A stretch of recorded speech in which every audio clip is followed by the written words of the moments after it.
La semana pasada estuvimos hablando de los falsos maestros y la justicia de Dios. Esta es la segunda parte de ese mensaje. Es un capítulo largo, pero que tiene una misma conexión, y es la preocupación de Pedro precisamente por los falsos maestros que estaban infiltrados dentro de la iglesia, y es una epístola que guarda una estrecha relación, como hemos dicho ya, con la próxima, la epístola de Judas, que también tiene que ver con esta temática. Dijimos la vez pasada que en la Biblia hay muy pocos libros que no tienen que ver con los falsos maestros, los falsos profetas o la falsa enseñanza. Muy pocos libros. Y este es un libro especialmente dedicado a este tema. Dijimos también que el primer falso maestro fue Satanás, cuando se apareció a Adán y Eva, y en ese jardín del Edén fue la primera aula de clase con 2 estudiantes. Satanás fue capaz de tomar la verdad de Dios, de cambiarla, y una decisión tomada por 2 personas, una decisión en una conversación hecha por 2 personas, es la causante singular de todo el desastre que la humanidad ha vivido por miles de años. Tú conoces esa historia, pero yo no quiero que tú la conozcas tan familiarmente como que tú no la vuelvas a rumiar. Una decisión de 2 personas en una sola conversación es la causante singular de todo lo que nosotros estamos viviendo. De manera que las ideas y las decisiones tienen consecuencias. El Señor Jesucristo estaba muy apercibido del daño que hacen los falsos maestros y las falsas enseñanzas.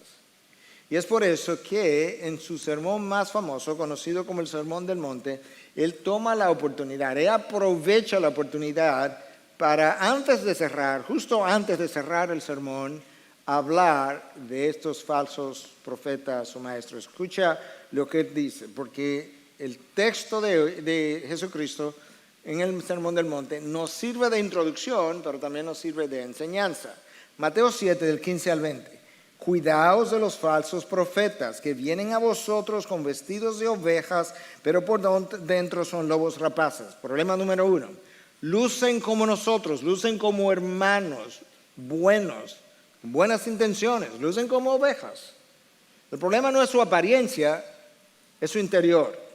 Su interior son lobos rapaces. Menciono subrayo esa frase de lobos rapaces porque en ocasiones yo he hecho ciertas afirmaciones de aquí, algunos se la encuentran muy radicales.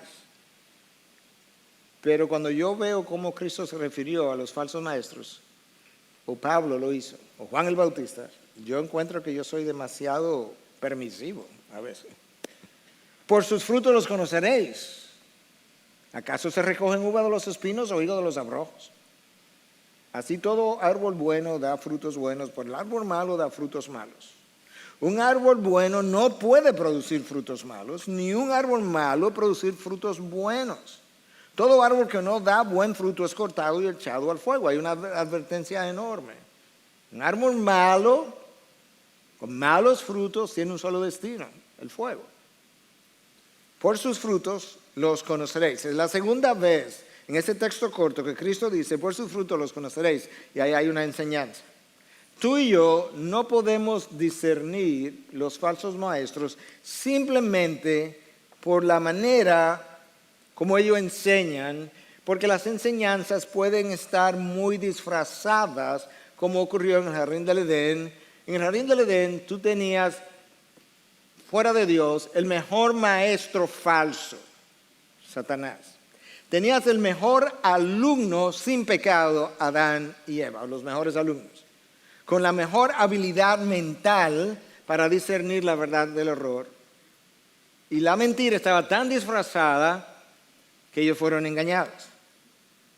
De acuerdo a lo que Cristo nos está diciendo, por su fruto los conoceréis, no podemos distinguir a los falsos maestros simplemente por su oratoria. Algunos de ellos son mucho más capaces que muchos de nosotros a la hora de predicar o enseñar. No los podemos distinguir por su apariencia, porque algunos de ellos o muchos parecen simplemente como ovejas comunes y corrientes, e incluso muchos de ellos tienen personalidades muy magnéticas, carismáticas. De manera que el mejor termómetro o barómetro para medir un falso o genuino maestro son sus frutos. Y de esa misma forma, el mejor barómetro, de nuevo, el mejor medidor de los frutos de alguien y de lo genuino que es un maestro y lo genuino que es un discípulo es el tiempo. Algunos de ustedes tienen un tiempo ya escuchándome decir, tiene que esperar la prueba del tiempo. No hay nada como el tiempo para finalmente discernir qué tan genuino un maestro o un discípulo es. Ahora, nuestro enemigo conoce que la mejor estrategia para engañarnos es imitando a Dios. Mientras más cerca Él puede imitar a Dios, más fácilmente nosotros podemos caer en su trampa, en su anzuelo.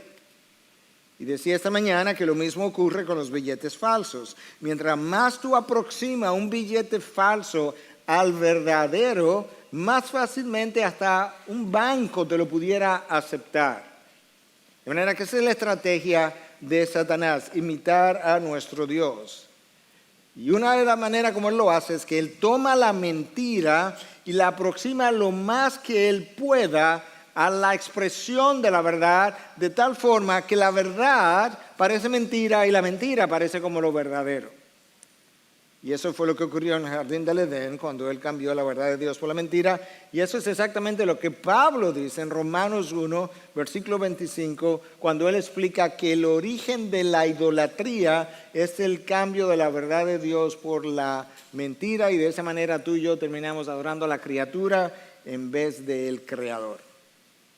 Y con eso como introducción, yo quisiera leer el texto de hoy y luego pausar para orar. Y el texto de hoy lo vamos a comenzar en la segunda parte del versículo 10 del capítulo 2 de la segunda carta de Pedro. Segunda de Pedro, capítulo 2, versículo 10, segunda parte, porque cubrimos del 1 al 10a, al 10 primera parte. De manera que ahí lo estamos tomando. Escucha lo que Pedro dice con referencia a estos maestros falsos. Atrevidos y obstinados son ellos. No tiemblan cuando blasfeman de las majestades angélicas. Cuando los ángeles, que son mayores en fuerza y en potencia, no pronuncian juicio injurioso contra ellos delante del Señor. De manera que aquí está el Señor, aquí están los falsos maestros, aquí están majestades angelicales o angélicas, y aquí están los ángeles de Dios que no se atreven a blasfemar a estas majestades angelicales que tenemos que identificar quiénes son. Pero estos, los falsos maestros, como animales irracionales, nacidos como criatura de instinto para ser capturados y destruidos, blasfemando de lo que ignoran, serán también destruidos con la destrucción de esas criaturas, sufriendo el mal como pago de su iniquidad. Cuentan por deleite andar en placeres disolutos durante el día. Son manchas e inmundicias, deleitándose en sus engaños mientras banquetean con vosotros. Tienen los ojos llenos de adulterio y nunca cesan de pecar. Seducen a las almas inestables. Tienen un corazón ejercitado en la avaricia. Son hijos de maldición. Abandonando el camino recto se han extraviado, siguiendo el camino de Balaam, el hijo de Beor, quien amó el pago de la iniquidad, pero fue reprendido por su transgresión, pues una muda bestia de carga, hablando con voz humana, reprimió la locura del profeta.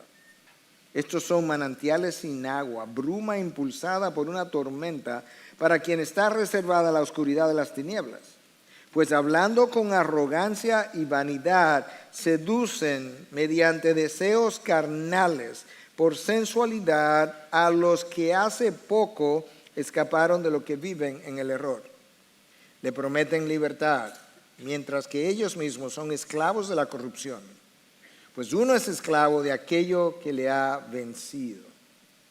Porque si después de haber escapado, escucha, de las contaminaciones del mundo, por el conocimiento de nuestro Señor y Salvador Jesucristo, de nuevo son enredados en ellas y vencidos, su condición postrera viene a ser peor que la primera. Pues hubiese sido mejor, esto es serio, para ellos no haber conocido el camino de la justicia, que habiéndolo conocido, apartarse del santo mandamiento que les fue dado. Les ha sucedido a ellos, según el proverbio verdadero, el perro vuelve a su propio vómito y la puerca lavada vuelve a revolcarse en el cieno o en el lodo. Si tú lees este texto con detenimiento, lo logras rumiar y entenderlo, el resultado debiera ser que tus pelos se ericen. Porque aquí hay un llamado que, aunque parece ser como exclusivo para falsos maestros, tiene que ver todo contigo y conmigo. Recuerda que en el mensaje anterior dijimos que Satanás, en su intento de imitar a Dios, tiene un falso evangelio, como lo vemos en la carta a la iglesia de los Gálatas, que él tiene falsos maestros, que Pablo llama en la segunda carta a los Corintios sus ministros, los ministros de Satanás. Él tiene falsos discípulos, que Pablo llama hermanos falsos, también en la segunda carta a los Corintios. Y eventualmente él tiene un falso Cristo o más de uno. De hecho, quien nos habló de falsos cristos fue el mismo Jesucristo.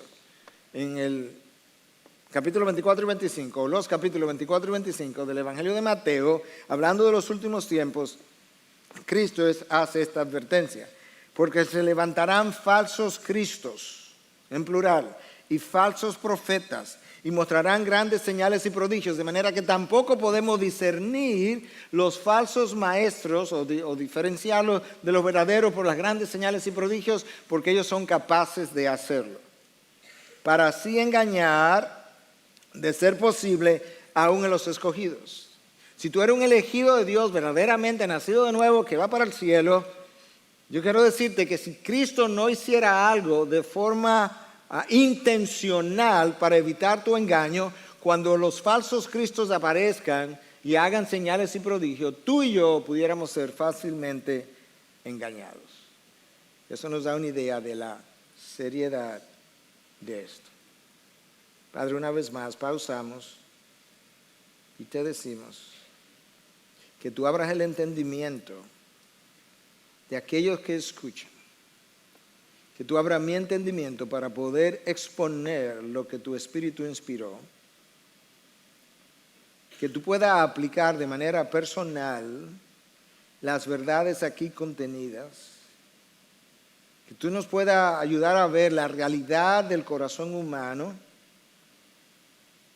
que tú nos permita ver exactamente dónde está cada uno de nosotros, y que al final del mensaje tu voz haya sido oída de tal manera que arrepentimiento pueda ser el resultado del llamado de tu Espíritu a personas individuales. No importa si están aquí ahora o están escuchando el mensaje en este momento o lo escucharán después, yo te pido que tenga misericordia de aquellos que escuchan y de aquel que expone. En tu nombre, Jesús. Amén. Lo primero que Pedro hace es hablarnos de la arrogancia de los falsos maestros. Y luego que él me ayuda a entender cómo se manifiesta esa arrogancia, entonces él nos habla del estilo de vida que resulta del egocentrismo y la soberbia de dichos maestros. A la hora de tú pensar en maestros falsos, tú necesitas tener pendiente varias cosas. Número uno, tienes que prestar atención a lo que ellos dicen acerca de doctrinas cardinales de nuestra fe. Porque en el mensaje anterior vimos como Pedro dice que estos falsos maestros, a lo que él está aludiendo, llegaron a un momento donde negaron al mismo Cristo que los había comprado, y dimos la explicación en el mensaje anterior acerca de eso. Número 2, tú tienes que observar sus estilos de vida. Y número 3, tú tienes que observar sus estilos de vida o el manejo que ellos hacen de 3 cosas: el dinero, el sexo y el poder, como lo vamos a ver en el texto de hoy. Es crucial en el discernimiento de los falsos maestros que tú puedas saber y distinguir, conocer a fondo cómo manejan el dinero, el sexo y el poder. Pero yo quiero que hablemos primero de la arrogancia de estos falsos maestros, porque eso es lo primero que Pedro hace al describir el carácter de estos individuos. Porque la arrogancia de estos falsos maestros, a lo que Pedro se refiere, ha llegado a un grado tal que ellos se han atrevido a blasfemar, a maldecir estas majestades angelicales. Déjame leértelo de nuevo para luego tratar de explicarte a qué grupo de seres sobrenaturales se está refiriendo Pedro. Atrevidos y obstinados les llama Pedro. No tiemblan cuando blasfeman de las majestades angélicas. Cuando los ángeles, que son mayores en fuerza y en potencia, no pronuncian juicio injurioso contra ellos delante del Señor. Aquí hay 4 grupos, aunque quizás uno de ellos no sea un grupo, pero aquí están los falsos maestros, esto es un grupo. Están los ángeles de Dios que no se atreven a blasfemar contra las majestades angélicas, eso es otro grupo, ya van 3. Y luego está el Señor, como un solo individuo. Entonces, ¿quiénes son ellos? Bueno, algunos han pensado que estas majestades angélicas son los ángeles de Dios, pero no puede ser, porque el texto nos está diciendo que los ángeles de Dios no se atreven a blasfemar contra majestades angélicas, de manera que esos son 2 grupos separados. La posición de un grupo de académicos, y esa es la posición de los académicos que contribuyeron a la Biblia reformada que editó R.C. Sproul, es la posición de los académicos que trabajaron en lo que es la Biblia de la herencia reformada, es la posición de un John MacArthur, es la posición de múltiples otros académicos, incluyendo The Life Application Bible y muchos otros. Es el entendimiento que yo también tengo, que estas majestades angélicas son ángeles caídos que son mayor en potencia que los falsos maestros, pero que ellos no tienen el respeto que debieran tener, no por el honor que ellos todavía merecen, sino por el alto grado de poder que todavía ellos tienen, y los tratan como si fueran sus iguales. Y la razón, hay más de una razón para pensar en eso, pero esta es una primera razón. Cuando tú te mueves a la carta de Judas, en el versículo 9, si mi memoria no me falla, Judas habla de que el arcángel Miguel, es un ángel de Dios, con rango de arcángel, cuando se enfrentó a Satanás, eso es un ángel caído, él no se atrevió a pronunciar juicio contra él. El arcángel de Dios no se atrevió a pronunciar juicio contra este arcángel caído, sino que prefirió decir que sea el Señor que te reprenda. En otras palabras, le confirió a Dios la posición de la reprensión. Y siguiendo con esa línea de pensamiento, entonces, lo que Pedro parece estar diciendo es que estas majestades angélicas también han caído. Los ángeles de Dios no se atreven a injuriarlos, siguiendo el ejemplo del arcángel Miguel, pero que estos falsos maestros, que son atrevidos y obstinados, no tiemblan a la hora de referirse a estas entidades. Ellos hacen lo que los ángeles de Dios no se atreven a hacer. Ellos hacen lo que el arcángel Miguel no se atrevió a hacer. La arrogancia de estos individuos es tal que ellos piensan tener la autoridad, el poder de poder, valga la redundancia, de poder maldecir o blasfemar a esos ángeles ya caídos. Es como cuando Juan y Jacobo le dijeron al Señor: Señor, ¿tú quieres que hagamos llover fuego del cielo como si ellos tuvieran autoridad para hacer tal cosa? Bueno, estos falsos maestros, haciendo uso del nombre de Cristo, se atreven a dirigirse a demonios y entidades similares con un vocabulario desafiante, burlón, algo que yo mismo he visto personalmente y que lo he visto a través de la televisión por igual. En estos 20 o 30 años que el movimiento de guerra espiritual ha estado avanzando en Latinoamérica y en el África, es increíble ver la manera burlona, la manera desafiante como estos falsos maestros se dirigen a demonios y entidades que son muy superiores a ellos. Y Pedro le dice: ustedes son unos atrevidos y obstinados que hacen lo que los ángeles de Dios no se atreven a hacer, que hacen lo que el arcángel Miguel no se atrevió a hacer cuando se enfrentó con Satanás. Nota cómo la Nueva Traducción Viviente lo explica. Aún los ángeles, son ángeles de Dios, que son mucho más grandes en poder y fuerza que los falsos maestros, no se atreven a presentar de parte del Señor cargos de blasfemia en contra de esos seres sobrenaturales. Ellos hacen lo que el arcángel Miguel hizo. A mí me queda claro entonces cuál es ese grupo de majestades angélicas a los que Pedro se está refiriendo. Y Pedro dice que el hecho de que ellos sean tan atrevidos y tan obstinados y piensan de esa forma y hagan tanto alarde de su poder, que él los compara con animales irracionales. Versículo 12. Pero estos, como animales irracionales, nacidos como criaturas de instinto para ser capturados y destruidos, blasfemando de lo que ignoran, serán también destruidos con la destrucción de esas criaturas, sufriendo el mal como pago de su iniquidad. ¿Qué es lo que Pedro está diciendo?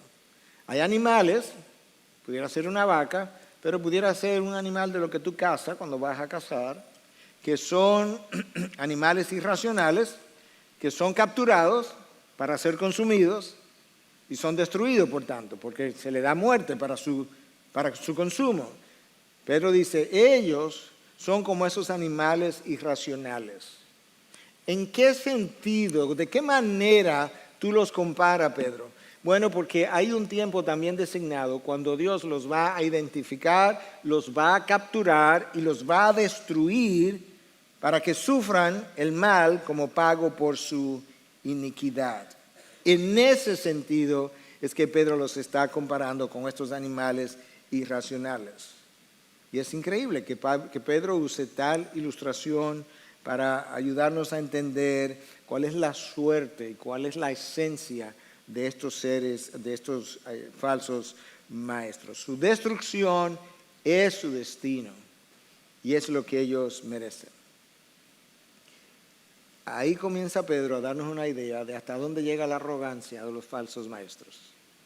Lo que él hace ahora, en el resto del tiempo que tenemos, vamos a exponer la manera como Pedro entiende que esta arrogancia y egocentrismo de estos falsos maestros ha dado origen a un estilo de vida que él comienza a describir en el versículo 13, segunda parte. Escucha cómo él lo dice.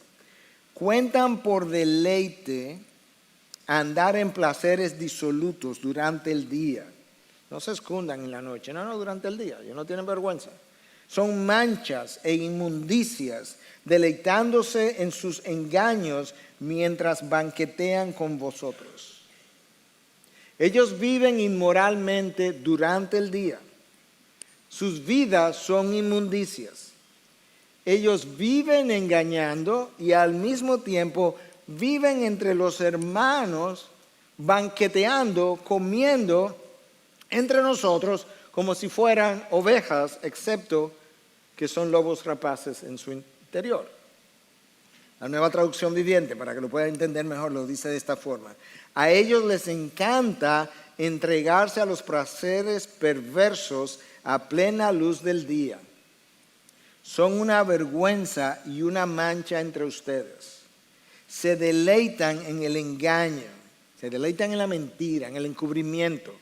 incluso mientras comen con ustedes en las reuniones de compañerismo. Se movían entre ellos, como uno de ellos. Si eso fuera poco, eran maestros.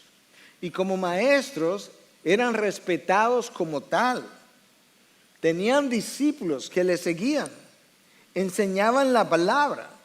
Esta gente, como vamos a ver más adelante, conocía el camino de la verdad.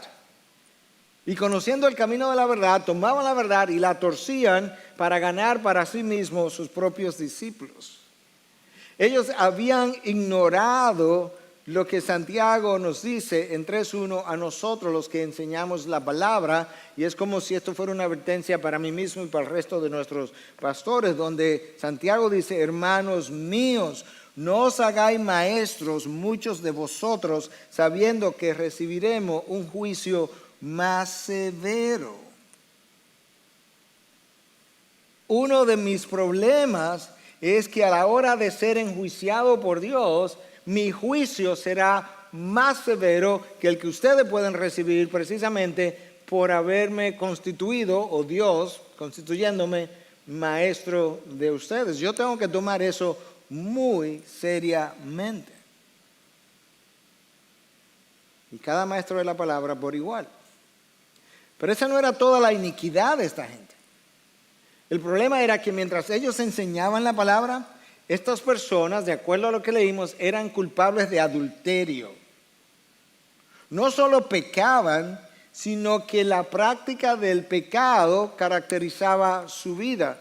Tú pecas, yo peco todos los días, pero no se supone que la práctica del pecado sea lo que caracterice mi vida. Y esta gente se aprovechaban de las ovejas más vulnerables, lo vamos a leer ahora, más débiles, las que tenían menos madurez espiritualmente o las que tenían menos madurez emocionalmente, de aquellos que por alguna condición física, médica, emocional, espiritual, fueran presas más fáciles.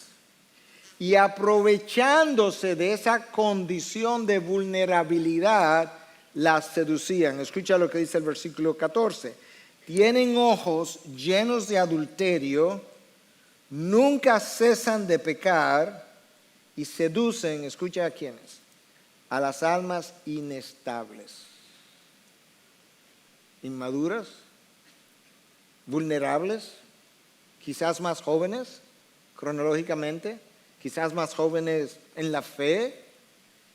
La Nueva Traducción Viviente dice: cometen adulterio con solo mirar y nunca sacian su deseo por el pecado. Incitan a los inestables a pecar.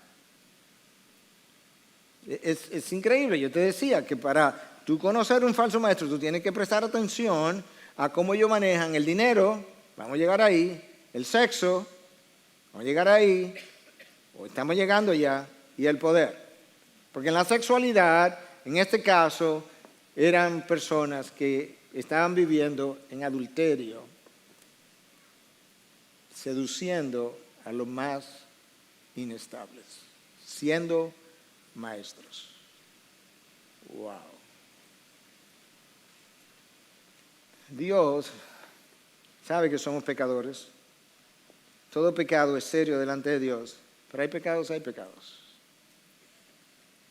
Dios dice a través del profeta Malaquías, capítulo 2, versículo 13, 14, 15. Ustedes vienen ahora delante de mí, me llenan el altar de lágrimas, me cuestionan, me preguntan por qué no escuchan nuestras oraciones, por qué ya no aceptan nuestras ofrendas. Y Dios le dice: yo le voy a decir por qué. Porque tú has sido desleal contra la mujer de tu juventud.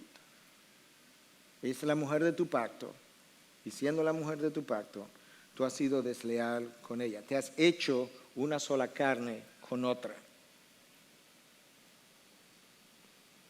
Pero esta gente no solamente tenía una desviación en el manejo de la sexualidad, esta gente tenía un problema con el manejo del dinero. Escucha lo que Pedro dice. Y están bien entrenados en la avaricia. No era simplemente que eran avaros, habían sido entrenados en la avaricia, viven bajo la maldición de Dios. La Biblia de las Américas dice, son hijos de maldición. En pocas palabras, no fue que ellos idearon un día simplemente forma de hacerse ricos, no, es que fueron entrenados por otros de cómo acumular dinero, tal cual lo hacen los falsos maestros del Evangelio de la prosperidad. Son entrenados. Hemos hablado en otras ocasiones de un falso maestro que está en el norte, a 2 horas de vuelo de aquí. Estoy tratando de reservar su nombre para aquellos de nosotros que son un poco más sensibles con los nombres. Esa persona ha entrenado varios falsos maestros en nuestro país de cómo hacerse de dinero. Tenemos otro falso maestro en Centroamérica que ha entrenado a otro grupo de falsos maestros de cómo hacer la misma cosa. Ellos viven bajo la maldición de Dios. La Biblia de las Américas dice, son hijos de maldición. Wow. El manejo del dinero, el manejo de la sexualidad, el manejo del poder. ¿Y dónde está el manejo del poder? En el hecho de que eres maestro, sustenta una posición de autoridad y sin embargo está seduciendo a almas inestables, almas vulnerables. Y a partir del versículo 15, Pedro se remonta, él conoce el Antiguo Testamento, él es judío, creció oyendo las enseñanzas del Antiguo Testamento y él usa el mejor ejemplo que él pudiera usar para ilustrar el problema del falso maestro, el manejo del poder, el manejo del dinero y el manejo de la sexualidad. Pedro resume en 2 versículos lo que el Antiguo Testamento toma 4 capítulos para explicar, y yo te voy a leer lo que Pedro dice y luego me voy a tomar unos minutos para explicarte la historia del libro de Números, capítulo 22, 23, 24 y 25. Escucha lo que Pedro dice, versículos 15 y 16. Abandonando el camino recto, de manera que esta gente estaba en la verdad, conocía la verdad, estos falsos maestros. Y hay falsos discípulos también que han estado en el camino de la verdad, como veremos hacia el final. Se han extraviado siguiendo el camino de Balán, el hijo de Beor, quien amó el pago de la iniquidad, pero fue reprendido por su transgresión, pues una muda bestia de carga, hablando con voz humana, reprimió la locura del profeta. La burra le dice al profeta, tú eres un loco. Reprendió la locura del profeta. La historia tiene que ver con Balán. Balán era un profeta gentil y era un profeta que pudiéramos decir, por lo menos inicialmente, que él era un profeta de Dios. ¿Por qué era un profeta de Dios? Él hablaba con Dios personalmente. Dios le escuchaba y Dios le respondía personalmente. Recibía instrucción directa de parte de Dios. Había otro personaje, Balac, el rey de los moabitas. Los moabitas eran descendientes de una de las 2 hijas de Lot que vimos el domingo pasado. Le hicieron la vida imposible a Israel. Y Balac, para que lo diferencie de Balán el profeta, tenía miedo de los judíos. Entonces él le envía una propuesta a Balán. La propuesta es, te voy a dar dinero para que vengas y maldigas a Israel. ¿Te estoy oyendo? Al pueblo de Dios. Balán dice, no, yo no puedo hacer eso. O sea, yo no puedo hacer nada que Jehová no me autorice. Balán conoce la voluntad de Dios, Balán conoce la verdad de Dios. Sin embargo, de manera voluntaria, Balán termina abandonando el camino recto. ¿Qué es lo que Balac hace? Balac conoce lo que nosotros hoy conocemos con un refrán que dice que por la plata baila el mono. Y Balac sabe también que al hombre le gusta el poder y la distinción, la fama. Entonces Balac envía una segunda oferta a Balán de más dinero y le envía más príncipes que vayan a presentar la oferta. ¿Ok?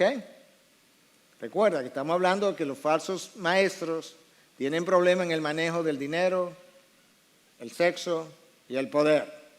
Ahora vienen estos príncipes que son representantes de poder, de honor, y le hacen una oferta mayor. Tú puedes creer que el profeta Balaam le dice a los que llegaron, déjame orar y hablar con Dios y preguntarle a ver si Él me lo permite. Tú puedes creer que en buen dominicano el barbarazo de Balaam va a orar para ver si Dios le da permiso por una suma mayor de dinero de ir y maldecir a su pueblo. O sea, que Dios le autorice el soborno.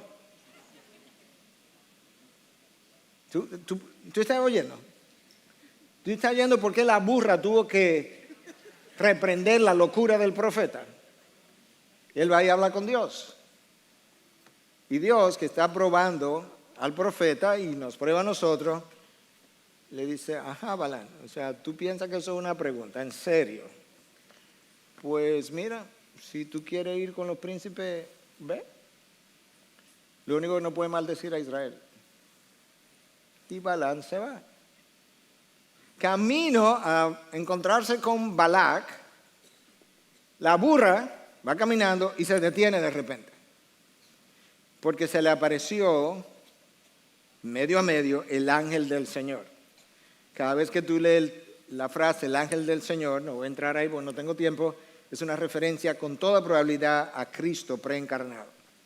Mira, aquí está Cristo preencarnado tratando de parar a Balaam de que no vaya a hacer la locura. Y Balaam no está viendo el ángel que la burra sí ve. Mira lo mal que está el profeta. Y la burra entonces se echa para un lado. Balaam la golpea. Pero el ángel del Señor vuelve y se mueve para un lado y no puede pasar. La burra vuelve y se mueve y eso ocurre 3 veces y Balaam la golpea 3 veces. Incómodo. La burra finalmente se voltea y le dice, ¿por qué me golpea 3 veces? Yo no soy la burra sobre la cual tú estás cabalgando. Yo te he tratado así alguna vez. Y Balaam se pone de dime y te diré con la burra. Lee la historia, no estoy relajando. Se pone a discutir con la burra. Hasta que finalmente el ángel del Señor se dirige a Balaam y le dice, si ella no se hubiese parado, yo te hubiese matado. Dale gracias a tu burra. Eso es lo que hace el dinero y el pecado en general. Y de los pecados que tú lees en la Biblia, el dinero y la lujuria hacen que el hombre pierda la cabeza o la mujer. Escucha más o menos cómo que esto se da. El salmista, no estamos hablando de gente pagana, estamos hablando de uno de los autores de los salmos. Salmo 73, versículo 21 dice, entonces me di cuenta de que mi corazón se llenó de amargura. Estaba en pecado el hombre. Y yo estaba destrozado por dentro. Fui tan necio e ignorante que debo haberte parecido un animal sin entendimiento. Como dirían en inglés, you got that right. En otras palabras, la amargura y el pecado se apoderó de mí, que me hizo sentir destrozado, y yo parecía no un ser humano, yo parecía un animal sin entendimiento, un Balaam cualquiera. Balaam llega donde Balac y le dice a Balac, mira, yo no puedo maldecir a Israel porque Dios no me deja. O sea, él está todavía negociando, déjame ver cómo que yo me voy a ganar este dinero. Pero yo te puedo decir cómo destruir a Israel. Mira, hazte amigo de Israel y entonces las mujeres moabitas van a tener relaciones con los hombres judíos, los israelitas, que estaba prohibido por parte de Dios, y lo van a seducir. De manera que los israelitas, los hombres, terminan participando en orgías con las mujeres moabitas y participando de sacrificios a los ídolos. La ira de Dios se incendia contra su propia gente, contra su propio pueblo, para que podamos entender que la ira de Dios puede caer sobre su propio pueblo en ciertas ocasiones. Y Dios le dice a Moisés, hoy va a pasar algo aquí. Oye, lo que quiero que hagas. Tú vas a matar a todo el mundo que ha participado en estas orgías, manejo del sexo, dinero y poder. Pero tú sabes por dónde va a comenzar, por los líderes, por las cabezas del pueblo. ¿Tú sabes cuánta gente murió ese día? 24,000 personas.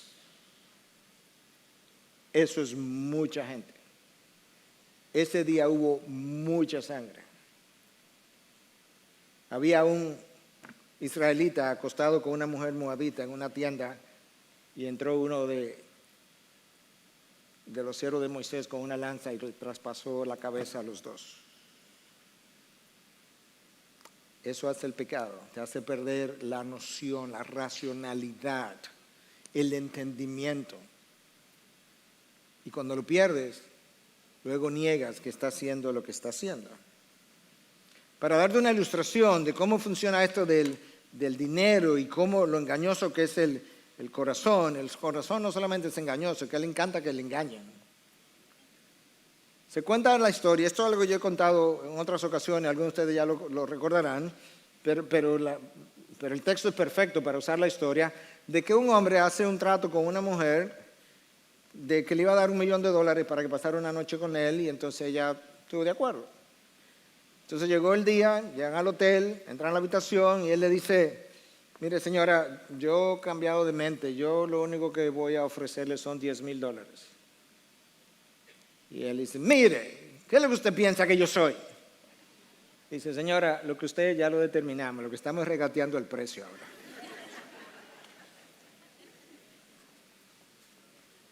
¿Tú sabes qué? Yo creo que quizás algunos de ustedes no harían cosas por un precio, pero sí la harían por otro precio.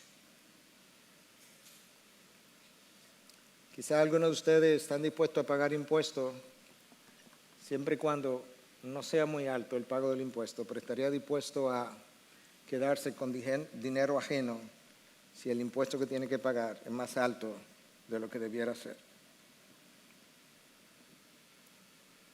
Ese es el corazón del hombre.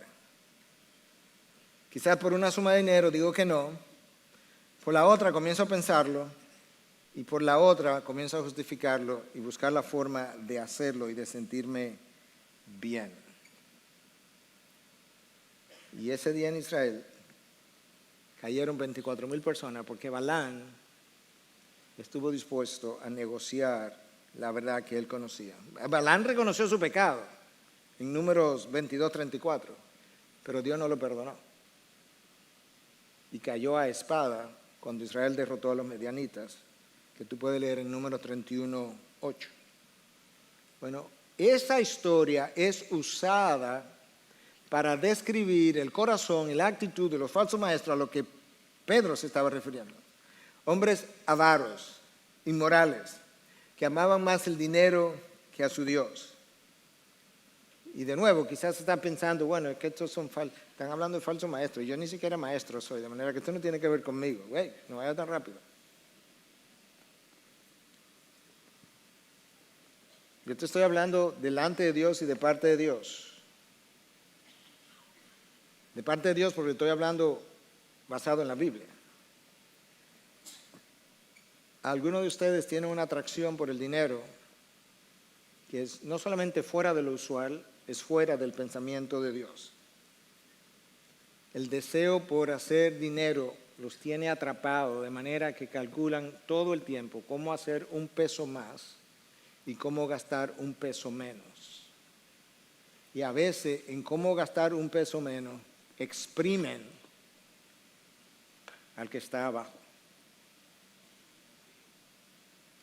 teniendo él más necesidad que tú del dinero que le está exprimiendo. Calculamos lo más mínimo de una propina que vamos a dar cuando no hemos gastado miles de pesos comiéndonos la comida. Y sabiendo que el mozo la va a necesitar más que tú, o quizá alguien que trabaja con nosotros. Eso es una atracción por el dinero equivalente a la avaricia. y violamos nuestras conciencias. Quizás muchos dirían, no, pero yo no participaría en una orgía, pero participas en pornografía. Y participas en pornografía viendo múltiples personas en una misma noche, que sería como el equivalente a una cierta orgía digital. Y está atrapado ahí. Está atrapado en la sexualidad humana, caída. O quizás está en una relación adúltera y te ha hecho una sola carne con alguien y está atrapado ahí. Y no quieres salir. Tú quieres salir, pero no quieres salir. Es como estas trampas que en el África se inventaron para los monos, donde hacían un hoyo en la tierra, lo llenaban de maní. Entonces, el mono metía la pata para sacar el maní, pero cuando la pata quedaba de tal manera, de tal forma, que con el maní no podía salir. Y se quedaba ahí tratando de sacar su pata, pero sin dejar el maní. Y ahí venían fácilmente y lo capturaban y luego lo mataban para su consumo. Lo único que el mono tenía que hacer para quedar libre era soltar el maní.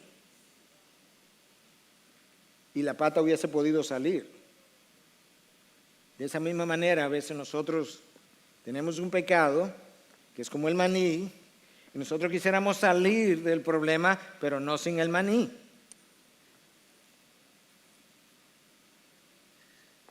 Y Cristo fue a la cruz para liberarte de todos esos instintos caídos, perversos, a ti y a mí. Y Él tiene una fórmula sencilla de 2 palabras. ¿Tú quieres ser librado? Tú te arrepientes y te sometes. Arrepiéntete y sométete. Yo vuelvo y te digo, te hablo de parte de Dios y delante de Dios. Algunos se han arrepentido para 24 horas después volver a buscar el mismo pecado. Si Dios te está hablando en esas áreas que estamos tocando o en alguna otra que Dios, en su poder infinito que tiene, tomó la palabra y te iluminó el pensamiento en otras áreas que no tienen que ver con estas, pues este es tu llamado y esta es tu hora y este es tu tiempo y esta mañana es para ti. Amén. Si hoy oís su voz, no endurezcáis vuestros corazones. Gloria a Dios. No encubras lo que estás haciendo, ni para ti ni para otros. No te va a ir bien. Que no se tenga que decir de nosotros lo que Pedro dice de estos hombres falsos maestros, que eran manantiales sin aguas. Eso no es un manantial. ¿Se ha visto un manantial sin agua? El ser humano está sediento por la presencia de Dios y estos falsos maestros le ofrecen un chorrito de agua que prontamente se seca y vuelve ahí la sed cuando Dios le ha ofrecido torrentes de agua viva. Bruma impulsada por una tormenta. ¿Sabes lo que es una bruma? Es una neblina. Entonces esa neblina como que promete un chin de agua, pero viene el viento y se la lleva, de manera que nunca hay lluvia sobre el terreno seco que lo representa mi corazón y mi alma.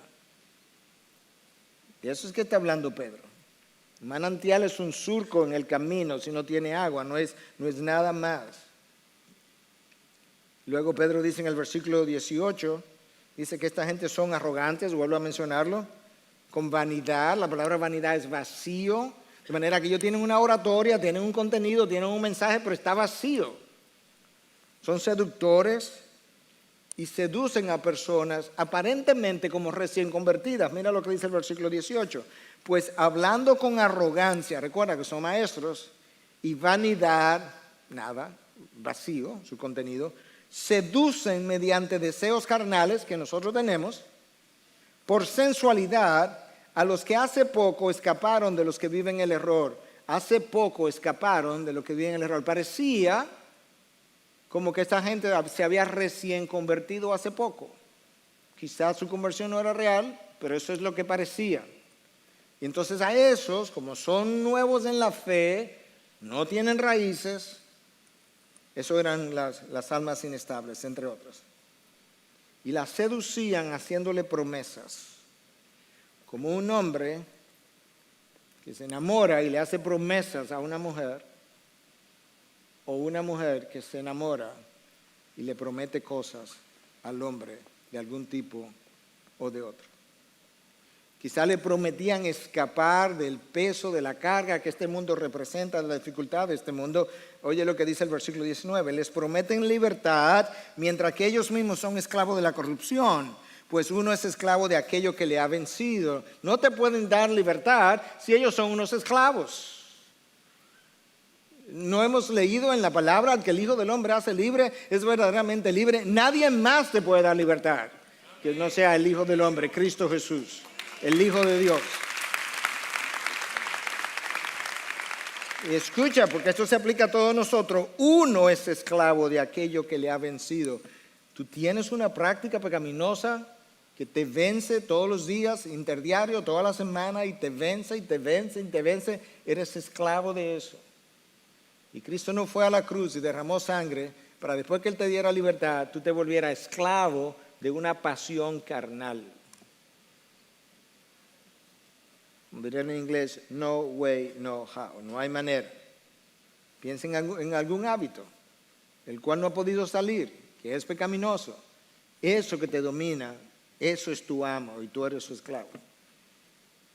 Si tú identificas algo así, hoy es el día de arrepentimiento. Si es por primera vez, gloria a Dios, naciste de nuevo. Si es por segunda, tercera, cuarta vez, bueno, es día de renovación.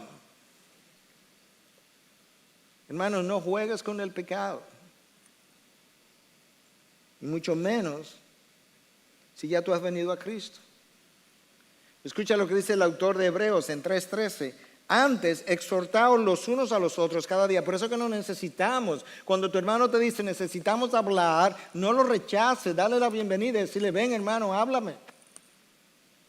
El viernes, ¿qué día es hoy? Domingo. El viernes pasado en el devocional de la oficina yo decía, nosotros tenemos que hablarnos verdades a nosotros mismos. Cuando el corazón quiere ir en una dirección, si tú no te lo puedes hablar, búscate a alguien, dile, hermano, yo necesito que me hable verdad. Yo he tenido personas que me han dicho, pastor, yo estoy aquí porque yo necesito que me hablen verdad hoy. Exhortaos los unos a los otros cada día, mientras todavía se dice hoy, no sea que alguno de vosotros sea endurecido por el engaño del pecado. El pecado engaña. Pablo dice claramente que el pecado lo engañó y lo mató. ¿Cómo lo engañó y cómo lo mató? Me engañó porque me hizo creer, antes de venir a los pies de Cristo, me hizo creer que yo era un hombre justo, salvo. ¿Y cómo me mató? Porque me prometió, bajo el cumplimiento de la ley, que me podía dar, yo cumpliendo la ley, podía tener vida eterna, y yo era el que estaba muerto. El pecado engaña. El pecado nubla el entendimiento. Te hace creer cosas que de otra forma tú nunca creerías. Te hace creer cosas hoy que si yo te la hubiese dicho hace un año, tú me hubiese dicho, tú mismo me hubiese dicho, tú estás loco. Eso es contrario a la voluntad de Dios, pero hoy no lo ves así. Te hace soñar con lo imposible. El pecado nos hace torpe. Controla tu vida. Controla tu mente, no puede descansar, tiene noches de desvelo. Controla tu corazón y como controla tu corazón, controla tus sentimientos y tus emociones. No tienes libertad. Yo sé que algunos de ustedes han leído, han oído mis 10 leyes del pecado, están ahí por el internet. Anoche para buscarla en mis documentos no las encontré, como que no están en mi computadora, gracias a Dios que están en el internet. Y entré al internet. Y yo quisiera, de manera resumida, recordártelas. Primera ley, el pecado te va a llevar más allá de donde tú pensabas llegar. Es solamente hasta aquí, pero te va a llevar más allá. Segundo, el pecado te alejará por más tiempo de lo que habías pensado. No, yo no. Es solamente este domingo que no voy a estar en la iglesia. No, este tampoco. Bueno, en realidad lo que tengo son 2 domingos, pero yo tengo todos los años yendo. Pero ya van 8, ya van 6, ya van 13. Un año. Tercera ley, el pecado te va a costar más de lo que tú querías pagar. A David le costó más de lo que él quería pagar. El viernes, el pastor Joel era que estaba haciendo el devocional y leía el Salmo de David que decía, ¿cuánto se han multiplicado mis enemigos? Se piensa que eso él lo dijo cuando Absalón, su hijo, estaba detrás de él. Yo hacía el comentario, lo penoso, lo doloroso es que es cierto que los enemigos de David se habían aumentado, pero el causante era David. Porque la ocasión fue cuando su hijo le perseguía con sus soldados. Pero cuando él cometió el pecado de adulterio con Betsabé y mandó a matar a Urías, cuando Natán lo confronta, le dice que los de su casa serían sus propios enemigos y que la espada de parte de la gente de su casa, ese Absalón, nunca se apartaría de él. Y que Absalón haría en público lo que él hizo en privado. De manera que es un salmo increíble, porque él clama a Dios y cree en Dios y cree que Dios es su escudo, y ciertamente así era, pero él era el culpable de que los enemigos se habían multiplicado. Cuarta ley, pecas a tu manera, pero tienes que regresar a la manera de Dios, cuando Dios te dé la oportunidad de regresar. Quinta ley, el pecado engendra pecado. El pecado requiere otro pecado de mentira para cubrir el primer pecado que has cometido. Número 6, el pecado te lleva a justificar lo que has hecho, con lo cual comete otro pecado que es el pecado de la autojustificación. Número 7, el pecado es efímero, es temporal, es pasajero, pero las consecuencias son muy duraderas, muy duraderas. David es el mejor ejemplo. Número 8, hermano, no hay pecado oculto, escucha. No hay pecado oculto que Dios no vaya a revelar. Es cuestión de tiempo. Presta atención. Número 9, mi pecado comienza cuando yo quiera, pero las consecuencias llegan cuando Dios quiera. En el caso de Israel, el primer destierro llegó cientos de años después, pero le llegó. Y el de Babilonia le llegó 150 años después del primero, pero le llegó. Y 10ª ley, nadie se burla de Dios. Todas las noches, todos los días, los ojos de Dios, los oídos de Dios recorren toda la tierra y escudriñan todos los corazones y todas las conversaciones, las personales y las digitales. Escudriñan los pensamientos, ni siquiera tengo que hablarlo y Él me está escudriñando. Escucha la advertencia de Pedro, porque si después de haber escapado de las contaminaciones del mundo, después que Dios te sacó de ahí, por el conocimiento de nuestro Señor y Salvador Jesucristo, de nuevo son enredados en ellas y vencidos, su condición postrera viene a ser peor que la primera.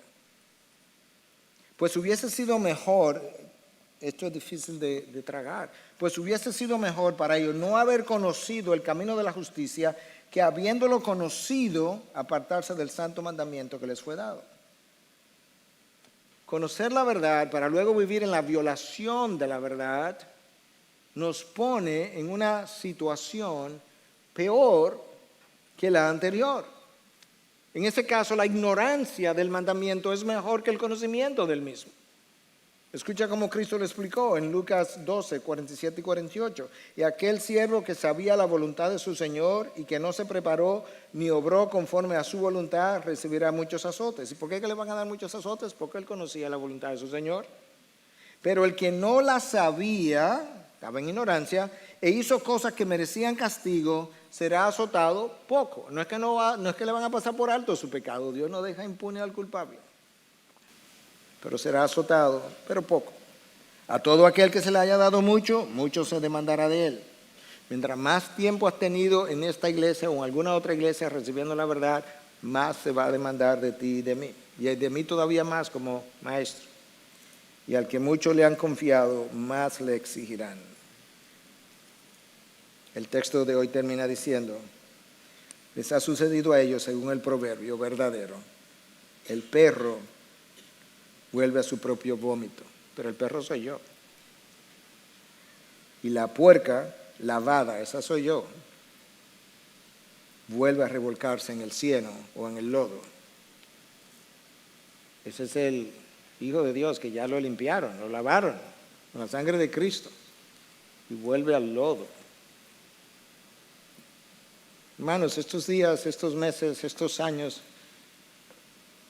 este tiempo es un tiempo difícil. Y para algunos de ustedes, o muchos, no lo sé, pero yo sé que ciertamente para algunos, su vida cristiana se ha convertido en un plató, en una meseta donde no hay crecimiento. Y de hecho, en algunos casos lo que hay es un retroceso, porque nadie permanece en la meseta o en el plató para siempre. Y lo peor es que ni lo ves. Pero yo te puedo decir que cuando yo lo veo, a mí me duele. Esta mañana le escribí a un buen amigo fuera del país, que me escribió primero, entre un culto y otro, y le decía, ha habido llanto y oración delante de Dios. Y yo no quiero que sea de otra manera, porque si las ovejas que Cristo lavó con sangre no me duelen, nada me va a doler. Hermano, esta vida, esta carrera, esta batalla es seria, es sobria. El llamado a la santificación es sobrio, sabemos que resbalamos, pero sabes que cuídate de no caer. Cuando caigas, no insista en permanecer o en ocultarlo.